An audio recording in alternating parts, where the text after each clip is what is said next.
right, welcome back into Indie B&B. Today we have the pleasure of Justin from Susto joining us from Detroit, Michigan. It's cold up That's there. How are we right. doing, Justin?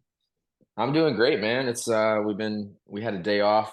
We played Detroit last night, and so we had a day off today, and I've been seeing some family up here, and yeah, it's been good. It's very fall up here. Like it's chilly, and like there's like the leaves are all different colors, so it's really beautiful up here today. Like it, like a little pumpkin spice in there. We get Yeah, something going. I mean, 100%. Yeah. well, you were on the My Entire Life tour, correct? Is that we're still rolling on there? Yeah, we're still rolling on that. We got about I don't know, probably like a dozen or so more shows on my tour. Um, and I'm just we're having a blast. We sort of already did like Texas and the West, and now we're sort of in the Midwest, and then we're gonna finish out on the East Coast and call it a year pretty soon. But it's been a lot of fun. Love it. I love it. Well, I got the pleasure of coming to see you when you had Easy Honey open up for you here in Atlanta. Uh, Mm. so got to experience the My Entire Life tour, and it was epic. So anybody who's in those remaining cities, I encourage you go buy some tickets, check them out live. Anytime you get an opportunity like that, it's a good one. So um, enjoyed that show for sure. Yeah, that was cool. I love those guys in Easy Honey. That's a Charleston band that we really love. They actually have their own guitar pedal that they gave us one that night. And our pedal steel player's been using it every night on tour too. It's pretty sweet. But it's like the ultimate like merch for bands. It's like, oh, you have your own guitar pedal? Like we gotta work on that. But Like it. I like it. Well, we'll hop in here. I mean, I want to talk through. Obviously you released a new album. You mentioned a city in one of the songs, and it's going to be our song spotlight. Hyperbolic Jesus. You talk mhm. about Macon, Georgia. Both of us are Mercer grads. We spent a lot of time there, Oh, nice. Very so cool. we Yeah. Yeah, love to Crazy know. nights in Macon, Georgia, we've you know? we've had our fair share of crazy nights in Macon, Yeah, Georgia. Yeah, So I bet. Me too. Maybe not as many as y'all, but but within the song spotlight, we like to just understand, from soup to nuts, kind of get a glimpse of your creative process, what that looks like, and how you created that song. Do you start lyrics first? So take us through that. oh man, well, like that song, I mean, I'm not gonna go into too much detail. I hope that's all right. But because it's I mean, the song is like sort of a narrative that like I gradually constructed over the course of several years. And trying to tell a story, like not like a specific story, but a story that kind of pulls on a bunch of different experiences, a bunch of like different sort of vibes, and honestly, melodically and just like sonically, like and even lyrically, like I started that song and it was about something completely different. It was like about I was like it started out being the song to my brother. It was very serious, like when like he's religious and I'm not, and I was like, so what? I don't believe in Jesus. Well, I know he was a pretty good guy, but then I was like, that I started. Then honestly, I had that part, and then my friends, this band, the Cordovas, which are like one of my favorites, they they were interested in doing some co-writing, and they were like, "Hey, send me any ideas." And so I was leaving the studio from working on like probably like our third record at the time or something, like before Hyperbolic Jesus ever became like a song or a Susto song. Um, and I sat in my car before I went inside the house, and I was like, "Let me see if I can make something up for them." And I was just like, I just honestly, that bridge was just like came out like I pressed record on my phone and melody, lyrics, and everything, which is like crazy nights in Macon, Georgia, making love in a swimming pool, like. And I sent it to them, and I was like, okay, cool, maybe they'll use that or something. And they never did. They just for whatever reason, like it was just a piece of a song anyway. And so I was like, I was going back to that, like, so what? I don't believe in Jesus, sort of like playful melody thing, and and then like eventually started messing around with that and like talk. I got to like, I was joking like one day, just like making this like fly if you gotta fly, there's deeding in the sky, just like sort of being funny at the house. And then I sort of was like, okay, well, maybe this is like a conversation between two people, right? And I was like, just like, I don't know, just like drawing on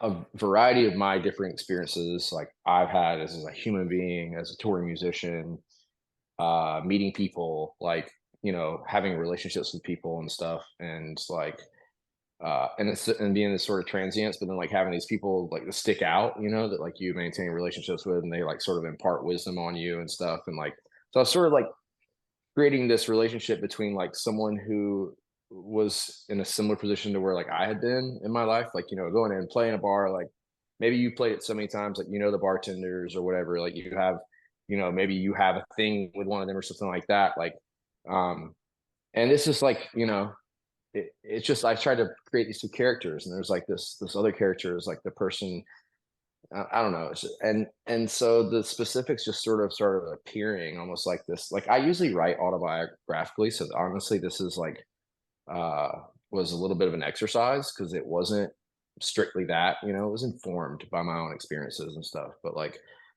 and I just sort of, it was fun. It was like creating this like little loving, but still trying to figure it out dialogue between these two people, in a very specific place. It's like for some reason I kept like thinking about the hummingbird in Macon, and Yes. like, and just like thinking about like that's the sort of center of where this story starts, like, um but yeah. So and I love that song. It's probably one of my favorite songs to play live every night because it's just like it does. I'm really happy with the way the story sort of came together, and also musically, it's really fun. I just love any of the songs where I kind of like write the guitar riff. Like for me, it's like a little bit more fun to play because I'm just like, "Bah, bah, nah, bah, bah." It's like because the groove is sort of intrinsic. I don't have to find it or catch it.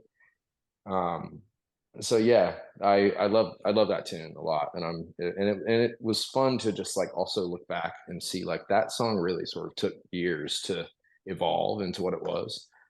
But yeah, so I think that's what I got on that one. So I love it. I love it. Well, you know, you have a lot of narrative. It sounds like in some of your, you mentioned autobiographical, like some of your other songs, your friends, lovers, all those other yeah. ones. Like that one is one of my favorites as well. Like, is that something you always are trying to do in a lot of your music? Is have that narrative and have kind of tell a story, or is it, are there some where you do, some where you don't, and you're just like, hey, I'm just having a good time, and we're gonna write something that's not necessarily a novel, but Right. what's it look like? I think it definitely sort of varies. Um, like like friends lovers, for example, like that is completely autobiographical. It's like something that happened to me. And like if people have seen like me play my solo shows, or even maybe during the full band show, sometimes I've told the story of that song before, being like written about a breakup. It was like words I wrote on a Valentine's Day card, and my roommate was like, dude, this is a song, let's do this. And um but like, but still, and it's weird because that one, it was like the narrative just was there because it was there. I was living it, like I didn't have to create a story and like create like these two characters because like I was one of the characters, like, and there's a lot of that, like there's a lot of that as far as either me or me observing people. I'd say even to an extent, like in the co-writing within the band, like so our guitar player Johnny Delaware, he does some of the writing as well, especially some of the earlier writing. And like a song like Mystery Man, like is like, he started had a bulk of that song. Then like I sort of like saw the story of it and really helped, I think, tie the story together in that song. Um, and that was just like this weird, like observing someone writing a song about a situation and being like, yeah, all right, cool, well, this is what I'm seeing, and it was like, it's like it's almost like documentary, in some ways, but like it's melodic.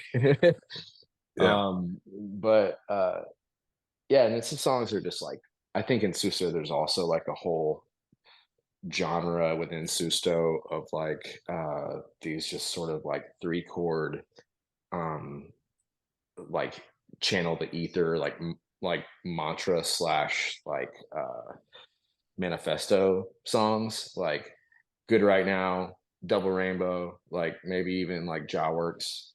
Uh there's this sort of like just like came from and really are just like, channeling the ether, just like, you know, getting stoned, drinking a coffee or something, or sitting around with the band or something, just basically just pressing record and being like, what's going to come out. And for the most part, those songs like lyrically are exactly the same as they were when they first sort of just like came off the dome, and so I don't know. The writing process really varies a lot in Susto, and I think like the lyrical sort of approach does too, because like yeah, sometimes it's like I'm trying to tell a specific thing that happened in my life, something I'm trying to sort of get off my chest. Other times, like I'm just trying to, or we're just trying to channel something. And then other times it's sort of like a little exercise and being like, can I write a good song right now? And I feel like that usually takes longer because it's like, that's like painting, you have to, or writing a novel. It's like the rest of it's just like literally just pressing record on life and sort of, playing or having played to a point where like you feel like you have the skill set sort of there to just like press record and like channel it. So I don't know. But it's also, some people prefer one, some people prefer the other. It's like there's a little and sort of all over the place. But I feel like I'm getting a little long with it. I will say I like just like smoked my first like joint of the day right before I came on, but I was like, so I might be a little chatty. But Oh no, you're All good. good, man. it's late. It's like 7 or something. So like Yeah, I worked and it's happy hour. you're good to go. So, Susto's been a band for a while now, and you've been touring, putting out album, touring, putting out album. How does that process for you? Do you, towards the end of a tour, are you ready to just, not think about a new album, or are you like always like, man, I'm ready to get right back to it. Let's make some new music and get back out there. Typically, like it's like I'm already thinking about the next record, the next project, like before the one at hand is even out, because it's Mhm, finished a while before it comes out, so mhm, it's like um and but the sort of pause in the creative process is the touring process, because like that's sort of expected and like and also to some extent necessary when a record comes out, because like you need to, I mean, you spend all this time working on this record, you need to go play it for people, promote it for people. Yeah. And so like especially like this, I mean, in the past there's like it's been sort of easier to just like jump back into the recording and stuff and the writing, and it's always been sort of just like, even as we start touring, like when we have time off or even time, extended time, like on the road, like in one city or something, like we get into a studio and we start working. But like I think this time around it's sort of like, I don't know, I mean, I'm definitely still, I just moved to Austin, Texas, so like I'm sort of, because I'm still adjusting to that move, like in a great way. Like mhm. I love Austin, and it's great. I'm just like, I'm new, so I'm like, I'm recording in new places. I'm trying to figure out who to work with and record with, and like and also like my family is growing, like my personal life is evolved. Like I'm older than I was, like when we started the band like almost 10 years ago. Um, it's like I'm just sort of like recalibrating a little bit and trying to figure out like what I think I want to like, because we've been basically at this sort of breakneck pace, I think, for since the beginning, like maybe with something like a pause during time in the sun, or not time, but COVID, but like but that pause from touring didn't really turn into a pause from working. We just like spent like way more time making that record than we Yeah. ever have, like, because we were like, well, government money, whatever, let's just spend it in the studio. And but like now, like I like, you know, the whole cycle of like recording a record, touring on it for a year, then you like sort of then continuing to tour kind of for like another year, but not as much, but and also record in between. It's just like so much. It's just so much because Yeah. like, you know, I love doing this, and we all love doing this, but it's like I after doing it for a while, especially after taking sort of the COVID break and going back to it, it's like holy shit, like touring and then making these records and I was like, it's just like a lot. We're squeezing basically. We've been putting out records every 2 years, and so at this point, I'm just like sort of in a place, and also we're fortunately the band's kind of in a place where it's like, you know, I think we're going to take a few years before I put another record out because like a Mhm. lot happens to me in my personal life as well, and that sort of fed the last two records, Time in the Sun and My Entire Life, which came out like within 18 months of each other. Mhm. Um, and you know, I've moved. I'm a father. I'm about to have another child as well, and like you know, I just kind of want to you know, take my time working on the record, playing shows, but not nearly as like long or big a stints. You know, focusing on like our festival stuff and everything. But it's like, you know, so I kind of see that shifting this time around. You know, like I don't know when. Well, we have like a live record we're going to put out too, which is like something we've been wanting to do for a long time, but just hadn't really lined up. Also, with like the lineup sort of always rotating, it's been like tough to lock that down. But we have one of those already recorded that's going to come out next year. But besides that, like we haven't really started on like the next record. You know, like there's a lot of songs because like the songwriting just doesn't stop regardless of like whether or not there's time to be in the studio or if you're on the road, especially if I get time at home. And my wife and I are like, my wife is probably like the person who like forces me into writing the most because we write a lot of songs together and stuff. So like there's a lot of songs, but I just haven't been like rushing to jump back in the studio because I'm like, you know, I'm living in a new place, I'm trying to figure out like exactly how I want to make the record. And but yeah, that's I don't know. Maybe I feel like I'm a No, little bit self-conscious because I'm being a little long-winded, but no, yeah. I mean, I've seen some recent interviews with some bands, and they just talk about, you know, being on the road and then coming back and the expectation of putting out the other record, and they're just like, shit, like I haven't even seen my family in 6 months. You know, yeah, let like me I'm not about let me that, you slow know, down for like a second. And exactly. Always good to get a reset. I mean, with you know, within that, like you mentioned, you moved. What's funny is the first thing that came to my mind was like if somebody was asking me that was moving to Charleston that said, "Hey, Grant, who do I need to know there to help me get into the scene?" And of course, I got personal connections, but ultimately, all roads lead to you in some form or capacity. You know, back in the day, you know, like a lot of the bands we've interviewed, Babe Club, you know, Crab Claw, we've interviewed, Walker, Oh, and nice. you know, all of these folks have all mentioned you in some capacity, and so now you're trying to find the Susto of Austin to be able to, you know, kind of get into the scene, get to the right folks, and get in the you know, the studio with the right people. So I find that kind of an interesting parallel that you're doing that now. Um, you know, after building such a great community out in Charleston too, so expanding your network, that's awesome. Yeah, it's you know, I love Charleston, and Charleston always feels like my hometown. And like even in my house in Austin, I've got like I got this wooden like carving slash painted thing of like the South Carolina state flag, which I think is really beautiful. It's blue with the palmetto tree, and this is like a cool wood carving I've had since I was in high school, and it's like over my mantelpiece, you know, in Texas. I feel like sort of like, or what I want to be is sort of like an ambassador, like, you know, some like, because I'm so connected to this music scene in Charleston and also like the surrounding ones as well. I feel like we have a lot of folks in our crew that are Athens based.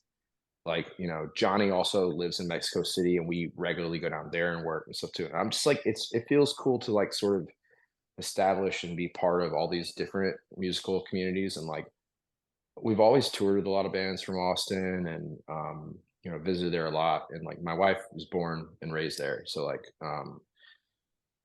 you know, I have a lot of family there now. And also a lot of my friends from South Carolina kind of lived there and then vice versa. There's a lot of people from Austin in like in the southeast, like in Charleston specifically. And so it's felt like a really kind of cool move. But I definitely and grateful to be, I don't know, so uh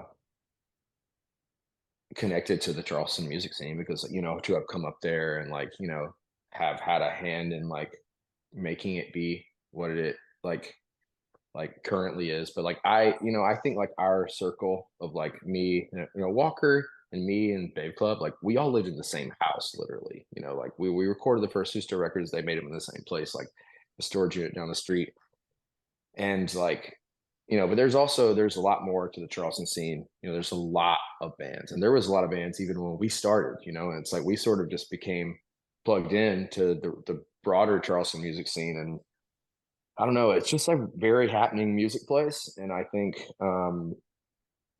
it continues to kind of grow in that aspect, because more and more sort of young bands either are coming up out of there or like are moving there because of the music scene and the lifestyle. Like, it's not a terrible place to be, just generally, if you're, especially like when you're young. And like, there's a lot of, when I was there too, like, it was the perfect place for me to sort of find myself, I think. And but yeah, I'm there regularly though. I mean, I'm in South Carolina. I basically kind of splitting my time, because I have a place in South Carolina and a place in Texas. And so it's like, and my daughter lives in Columbia with her mom. And, so I'm, and half the band is still based in Charleston. So I'm at least like, a week out of the month, I'm there, so. So good. We're not the Charleston's, you're extending yourself. Yeah, You're exactly. going the other way. Well, that's good. I mean, I think, there's that, whenever somebody just kept, your name just kept popping up everywhere, and we're like, man, we got to get this guy on just to talk about, what he did. So, within, that group that you have, like, obviously you mentioned earlier, you guys were trying to lock down the live album with a, revolving cast, and had many people in the band Susto. Like, um, whenever you do that, like, does that change your sound ever, or with, kind of the style of people who are, are in it? Like, talk to us about, like, kind of the consistencies there. Obviously Johnny's been in the band for a while, but anybody else who's kind of moved on and left and come back. And Yeah, honestly, dude, it changes the vibe a ton. Like, and it has changed a ton. Like, the most consistent member, other than myself, obviously, like, has been my drummer, Marshall. Like, Marshall wasn't like, I don't know. I would consider him like a founding member of the band. Like, he didn't make the first record with us, but like, he lived in our neighborhood and like started hearing the record before we were even playing outside of Charleston, really. And joined the band like really early on, and has been in the band uninterrupted since then. Mhm. He also, that's been very key as well, because he is our in-house graphic designer and has developed a sort of merchandising brand within the band that's consistent because he designs everything.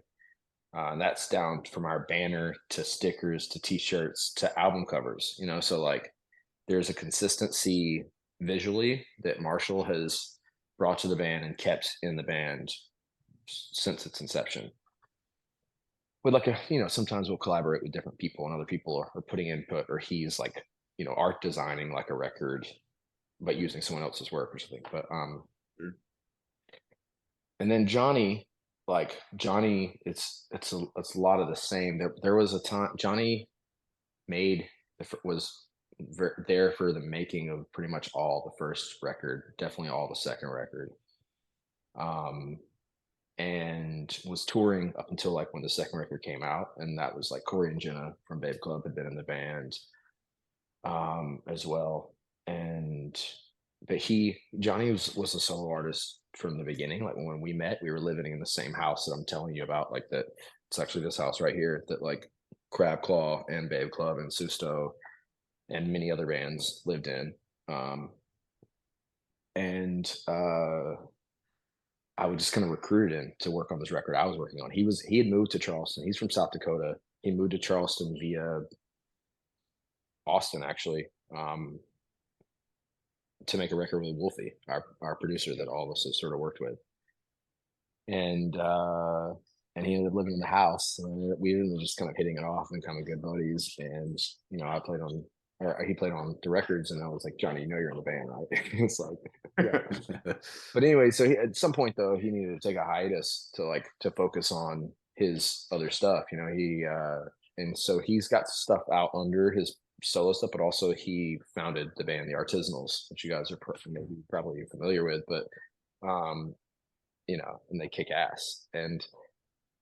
But there was a point sort of like over the pandemic where like they kind of stopped touring so much, and a lot of the band that I was playing with in his absence, and even that lineup sort of evolved. It was and it was always sort of different people coming in and out. And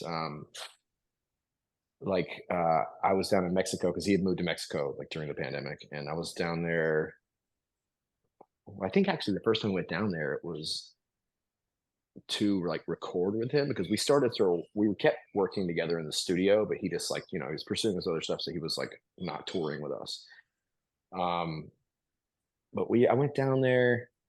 No, you know what? This is after kind of post COVID, because Johnny came back in the band playing on the live side, in early 2021. I think I was down in Mexico with Marshall. We were playing this festival, just a duo, and we had sort of like a house band filling in with us.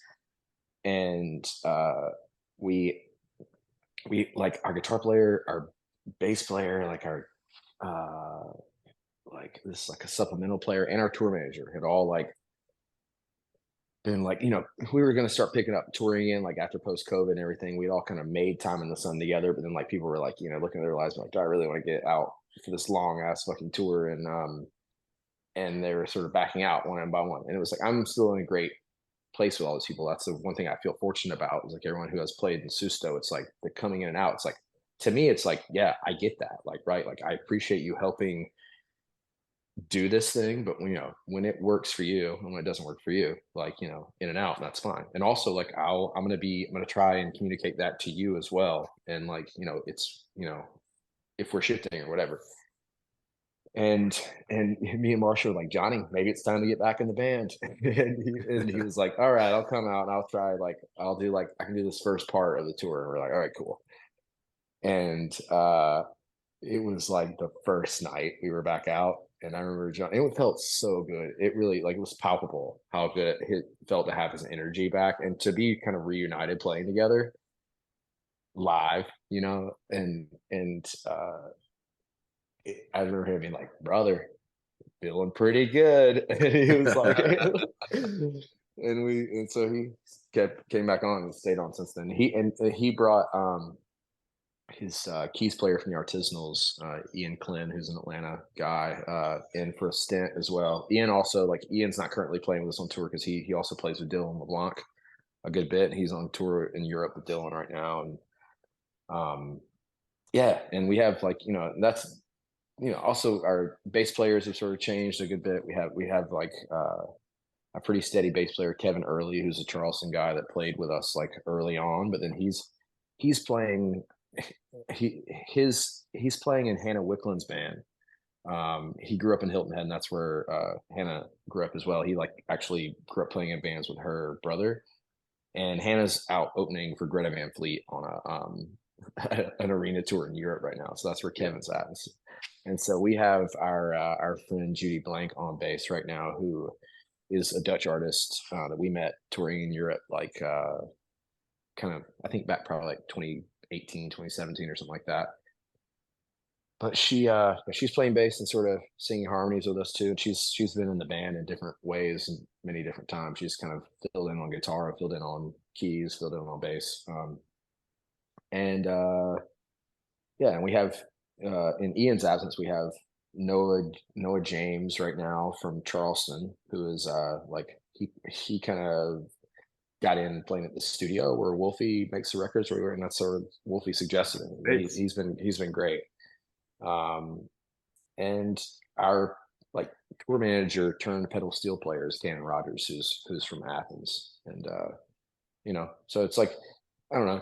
I'm not going to touch on everybody who's ever been in Susto because it's 30 people or something, but it sort of always just happens like that, and it changes, and it will continue to change. And I like that because it's sort of keeps it fresh, and you sort of have to readapt, you know. Sometimes it's easier than others, and but you always sort of like find something unique in that process, and also it just keeps the ball rolling. It's like from the very early on in the band, I was trying to do it. I was trying to like play shows and do it and tour. And I was like, I'm serious about this. Like, and there wasn't always a lot of money in the beginning, and like sometimes, it would just I needed people to kind of get on board. So I had to sort of bounce between who could. I believed in it. I was invested in it, and it was like, other people jumped on, like Marshall, and everybody who's been in it has invested their time into it in some way or another. And I'm very grateful for everybody who's ever taken this path with us, because it's been a story the whole time with a lot of different characters, and I'm grateful for that. Yeah. That's like it's like almost like your coaching tree or something, like Nick Saban. You've got all these different people in different places now, and you're just I they're all don't know that. successful. I appreciate you saying that, but I don't know if you can compare me with Coach Nick. Fair enough. Fair enough. We'll get on to the quick part of the show, the Pete Peterson party pack of questions. We'll close this out with some fast rapid fire questions, mainly food based. Oh shit! All right. Things that people have been wondering about you for many years that you probably have never answered in an interview, or will ever answer again. Who knows? I mean, it's a lot of this or that. Speaking of like finding the unique, here we go. This is like going to be my moment. Yeah. I mean, this is going to be it right here. So Pete Peterson's party pack of questions. It's 20 questions right in a row. And we're going to start right now. Cake or pie? Cake. Salad or soup? Salad. Sunrise or sunset? What are you seeing more of these days? Sunrise. Sunrise. See, up the crack. Would you rather hit a home run or score a touchdown? Home run. And once they hit a bomb, I like it. All right. Night in or night out? What are you having more of? Night in. Well, when I have my choice and I'm not working, night in. I like it. I like it. When you go to a party on one of those nights you do go out and your jam comes on, more likely to break out the robot or the worm? Robot. Okay. All right. All right. Guac or queso at your local Mexican spot? Guac. Guacing it. All right. Waffles or pancakes? Waffles. Oh, you know what? Pancakes. Crispy pancakes. Sorry. Thin pancakes, maybe a crepe. Who knows? Crepe. I don't take a crepe. Honestly, all of the above on that one. So I like it. Big breakfast guy. All right. With coffee or tea with your breakfast food? Coffee. All right. Dogs or cats? Both. All right. Ninja or a pirate? What are you more similar to? Oh, fucking pirate for sure. Yeah. I mean, he's from coastal Charleston, Carolina. Gotta be. Jesus. Stupid ass question. Gatorade or Powerade? What do you? Oh, there you go. Anchors. Gatorade zero. Gatorade zero. Gatorade zero. We're not sponsored by them or anything. We just like to, ask what sports drink people like. Yeah. Working on it. Toast or bagels? That one's really hard. Probably toast. Yeah, more versatile. There's a lot more toast you can do. Chips or pretzels? Chips. Okay. Fries or tots? Fries. All right. When you go home for a long day, are you more likely to watch a television show or a movie to kind of unwind? Probably a show. A show. All right. Are aliens real? Probably, yeah. Yeah. Bigfoot, is that real? I could see that, yeah. Okay. Yeah. Is love at first sight real? Yeah.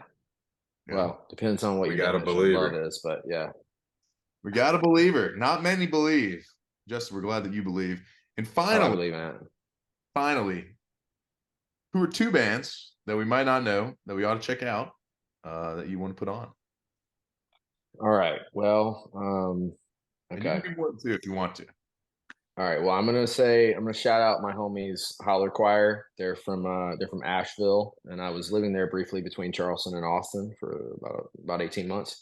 They kick ass. And also I'm about to do a tour with them, and we're doing like Susto string band, where they're like the string band because they're a bluegrass kind of band, like where they're the band and we just do Susto songs. But their record is coming out in January. They got 2 singles out. It's really good. Holler Choir, Asheville. And then I would say honestly, this band we're on tour with right now, they're from Detroit. Sorry, y'all, I've been drinking Modelo, so I'm burping like a motherfucker now. But they're from Detroit. They live in Nashville now, and they're called Brother Elsie. It's like 3 brothers, and they're a really close buddy who they call their brother, who's their drummer. And the band's like named after, I think, their granddad, whose name was Elsie. But like, or maybe he had a brother named Elsie. I think that's what it was. It was their granddad's brother. I don't know. You have to ask them. But anyway, check them out because they're great. They've also got like a couple singles out from a new record that's coming out soon. And I actually co-wrote a song on that record with them. But they're great. I love them. Like they've been crushing it out here every night. And yeah, so that would be it for me. Holler Choir and Brother Elsie, I think. I love it. I love it. We got some varied bands, different places, some Detroiters. Yeah, man. Get some of those folks in here in the mix. So Howler Choir, and Holler. Yeah, like out of the holler. Exactly. Like out of the holler. Yeah, Right. yeah. Holler They're Choir. they're from Appalachia, so you know they're like they're out of the holler, man. Yeah. I didn't get I couldn't get my accent on there. It's all right. I'm wearing a Howler Brothers hat, so shout out to them too, though, which is Holler. You know, I think that was where our confusion was. So I love it. And then Brother Elsie from Detroit, currently residing in Nashville, fighting out of Nashville. Yes, fighting out of Nashville. Exactly. There it is. Right. Let's go. Well, Justin, thank you so much for making time for us today. Always a pleasure to catch up with an awesome artist like yourself. Check out Susto. Dates coming up in Boston, New York, everywhere else in the Northeast. Check out his album, My Entire Life Tour, and support him. Come out there. It's I've seen the show. It's a great show. You're gonna love it. I went on a Friday in Atlanta, and it was an electric factory. There you go. And you know what too, like coming up, there's a little bit of versatility too, because we're doing the full band stuff, and then like I said, we're doing this like Susto string band thing in December as well. So any folks close or in the Carolinas, like that'll be fun too. So thank you guys for having me on, Grant, Tosh. Like it's been a blast. I can't believe I got to hang out with some homies from Macon tonight. That's right. Crazy nights in Macon, Georgia. Spent a lot of nights in the Hummingbird, my man. A lot of nights. Yeah. Well, you guys, that song might be about you. It could have been. Yeah. Tash and the boys have a standing gig at the Hummingbird. Tash's college. Really? So nice, dude. They were almost the Kings of Dion, and thank goodness they just decided to be Tash and the boys instead. Because the Kings of Dion, that's amazing. I think you should still do that.